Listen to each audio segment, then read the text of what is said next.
ఒక్క వివాహంతోనే అనేక సమస్యలతో సతమతమవుతుంటే మళ్ళీ పెళ్లి చేసుకోమంటున్నారు అనుకుంటున్నారా? ఆగండి.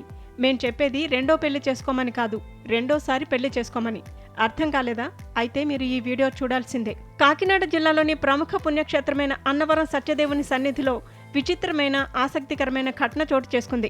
ఇప్పటికే పెళ్లయి సంసార జీవితాన్ని గడుపుతున్న 9 జంటలు మరోసారి వివాహం చేసుకున్నాయి. మొదటి పెళ్లి సమయంలో ముహూర్త గడియలు బాగోలేకపోవటం వల్లే కుటుంబంలో ఆర్థిక ఆరోగ్య సమస్యలు తలెత్తుతున్నాయని వీరు నమ్ముతున్నారు. మంచి ముహూర్తంలో రెండోసారి పెళ్లి చేసుకుంటే అన్ని సమస్యలు తొలగిపోతాయనే ప్రగాఢ విశ్వాసంతో ఈ వివాహాలు చేసుకున్నారు.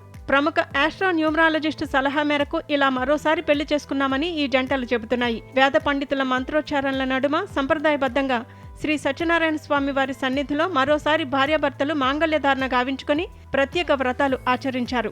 విశాఖపట్నం జిల్లా ఆనందపురం నుంచి 6 జంటలు, అనకాపల్లి జిల్లా అచ్యుతాపురం మండలం కొండకర్ల నుంచి 3 జంటలు ఈ వేడుకలో పాల్గొన్నారు. అయితే ఈ జంటలలో కొందరికి ఇప్పటికే పిల్లలు ఉండగా మరికొందరు పిల్లలు పెద్ద వయసులో ఉండటం విశేషం. ఒకసారి పెళ్లైన వారు మళ్లీ పెళ్లి చేసుకోవటం స్థానికంగా ఆసక్తికరంగా మారింది. మా ఫ్యామిలీకి ఇబ్బందులు, చికాకులు, ఫ్యామిలీ డిస్టర్బెన్స్లు, పిల్లలు పుట్టాక ట్రీట్మెంట్స్ చనిపోయారు. ఇవన్నీ చూసి మా గురుగారు ఏది సార్ మా పరిస్థితి ఏంటని చెప్తే వారు మా గురుగారికి ఏమో చెప్పారు, మీ పెళ్లి డేట్ చాలా రాంగ్గా ఉంది, మీరు అన్నవారు పెళ్ళి స్వామివారి సన్నిధిలో మీరు వివాహం మళ్ళీ గౌరీ భర్త మళ్ళీ మ్యారేజ్ చేసుకోమన్నారు. మా గురుగారు చెప్పగానే మేము ఇక్కడికి వచ్చి ఈరోజు ఈ శ్రావణ మాసంలోని ఈ బుధవారం 19వ తారీఖు మంచి డేట్ రావడంగా మా గురుగారు మొత్తం పెట్టారు.